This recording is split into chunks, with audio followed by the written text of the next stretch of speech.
Hare Krishna. Welcome to introduction to Bhagavad Gita. So I'm sure everyone would have heard about Bhagavad Gita and come across few verses from Bhagavad Gita, maybe read Bhagavad Gita also.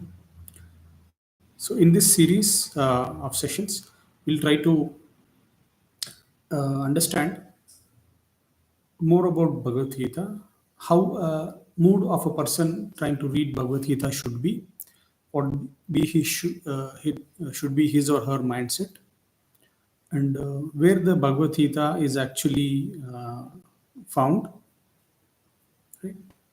And why one should read Bhagavad Gita, at what age one should read Bhagavad Gita. So all these things we will cover. And after this, every week we will try to cover one chapter of Bhagavad Gita. So this way, after 19 weeks, we would have completed all the 18 chapters of Bhagavad Gita. And it will be a very high level summary. It's not going to replace a person reading Bhagavad Gita, but it is going to be a motivator or help to read the Bhagavad Gita. Right. So first and foremost, where this Bhagavad Gita is found. So when you take our Sanatana Dharma scriptures, our Vedic scriptures, they start with the four Vedas, right? The four Vedas, and then these four Vedas are further split into 108 Upanishads.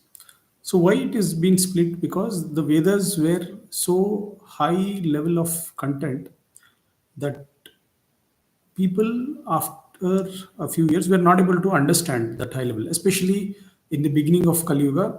People were not able to understand the deep message of the Vedas. So the same Vedic message is further split into 108 Upanishad, and that is again further split into 18 Puranas, right?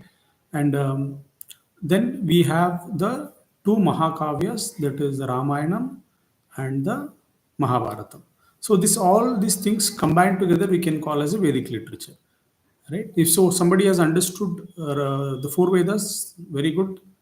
But for people who are not able to understand, then we have the further classification. And by reading the four Vedas or the 108 Upanishads or the 18 Puranas or the epics like Mahabharata and Ramayana, people will get the same message. Right? The end conclusion is the same. So, especially in the age of Kali Yuga, people are not able to understand the high philosophical discussions of the Vedas. People are more interested to see where quarrel is happening, who is fighting, right? If I tell that two people were very good friends, very less people will be very interested to hear about that.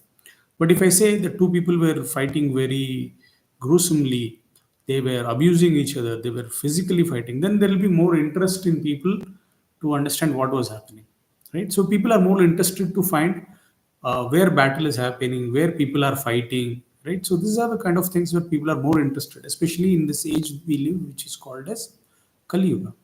So since people are interested in battle and fighting, Lord creates a biggest battle called as the Battle of Mahabharata.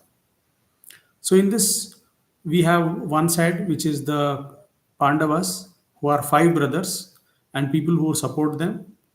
And on the other side, we have 100 brothers called as the Kuru, and people who support them. And it is a big epic battle that happens.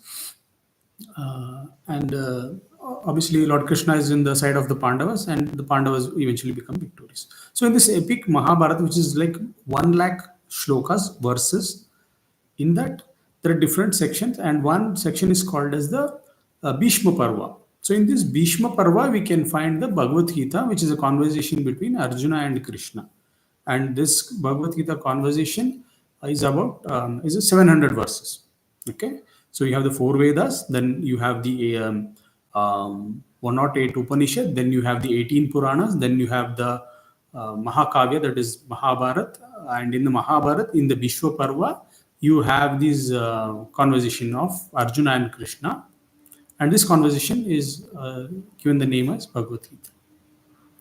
So either we can study all the Vedas or we can study Bhagavad Gita. It is the same if we understand the essence of Bhagavad Gita, Because Krishna in Bhagavad Gita himself says, Vedeshu sarvai ahameva vedyant. Out of all the Vedas, there is one thing that to be known, and that is me. So one can study all the Vedas, and the final conclusion is: has he understood Krishna or not? If he has understood Krishna, then his reading of the Vedas are perfect. If he's not understood the Krishna, then his reading of Veda is still in process. His reading of the Vedas is not complete. So Vedeshu sarvai ahameva vedyant. Out of all the Vedas, Vedyant, meaning the meaning of the Vedas, the understanding of the Vedas is Krishna. Okay. So if we take these words of Krishna as is, then we understand Krishna. Right? We can read all the Vedas and understand Krishna, or we can directly hear from him and understand what is Krishna. And that way, our understanding is conclusive, right? So that's why one should read Bhagavad Gita. And the second point is when a person reads Bhagavad Gita, the person becomes equipoised in happiness and distress. So the scene set is in the battlefield of Mahabharata. Both the parties are there ready to fight, and that time Arjuna, who's a prince and one of the five Pandavas, he's in a dilemma, seeing that there are friends and family on both sides of the battlefield. Right, the Kurus are nothing but their cousins, and there is also Bhishma, who's the grandsire, and there is also Kripacharya, there is also Guru Drona, who's the teacher. So on both sides there are families and friends, and Arjuna is in a dilemma: should I kill them? Should I fight? Should I kill them?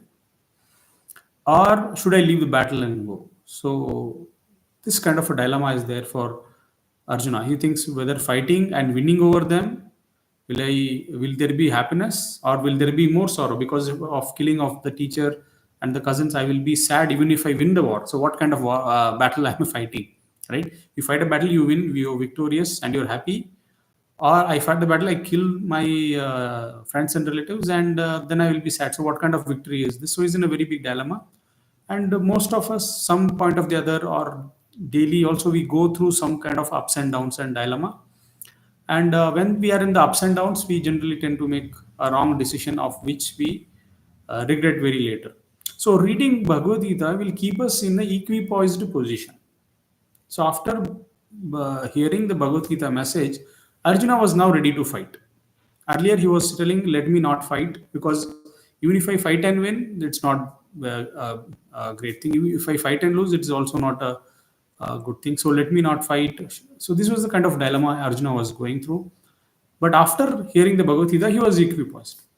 So after telling the entire Bhagavad Gita, Krishna says, "Now you do whatever you want to do. I have told you the message. I have told you everything. Now it is up to you what you want to do." For that, the Arjuna replies, "Karishyema vachanam tava," meaning I will do as per your order. So he is very equipoised. So now the confusion, the things are not there. So to be happiness or distress, to be equipoised is a message of Bhagavad Gita. So a person who wants to be equipoised should read Bhagavad Gita. When we read Bhagavad Gita, we become equipoised. Either it's happiness or distress. We don't have controls or for certain things, right? We can only control the controllables. We cannot control the uncontrollables. So even though a person is just minding his own business, but there are so many external factors that will come and disturb him, right? So how to be equipoised in those situations? So that is why important message. Second point is Krishna is the Shastra says Krishna is Purnam, meaning complete. Is complete in all aspects. There is no shortage or shortcoming in Krishna or want in Krishna. So Krishna is Purnam, and his message is also Purnam, right? So we just discussed earlier that Vedeshu Sarvai Ahameva Vedyant. Out of all the Vedas, Krishna is to be known, and this Krishna is Purnam, is complete, and his message is also complete. So his message meaning Bhagavad Gita, right? So Bhagavad Gita is also complete because it is Krishna's message. Third point is some people say Bhagavad Gita, why are you reading it at such a young age? Bhagavad Gita is for old people. No. Arjuna is not an old person. Right? Arjuna is not a sannyasi or a spiritual seeker. Arjuna is a prince, right? A family man in the battlefield. And Bhagavad Gita is not for old people, sannyasi. No, Bhagavad Gita is for everyone because everybody goes through these problems, right? So Bhagavad Gita is not for old people. Bhagavad Gita is for everyone, right? And the messages given in Bhagavad Gita is practical, right?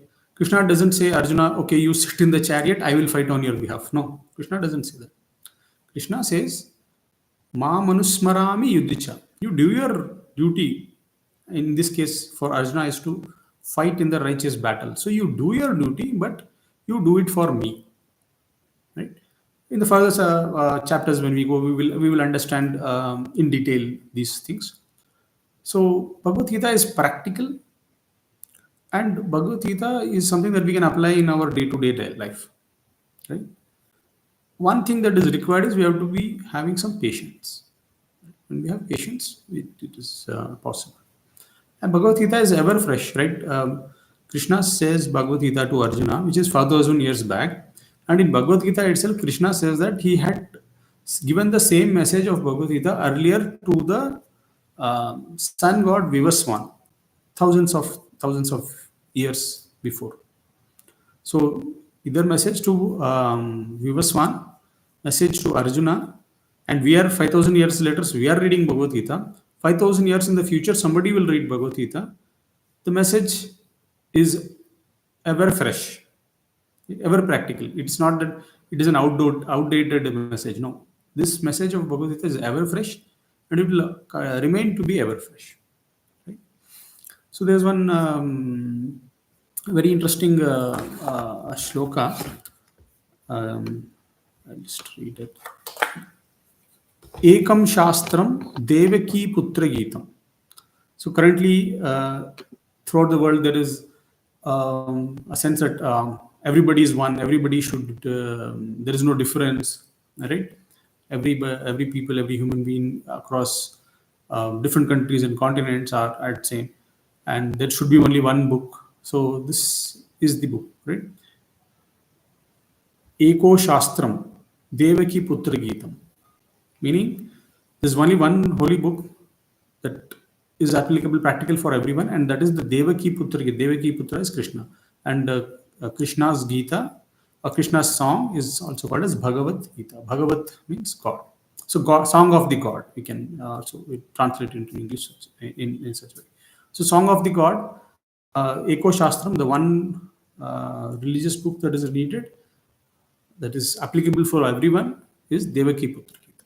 So I strongly recommend that everybody you can purchase a Bhagavad Gita.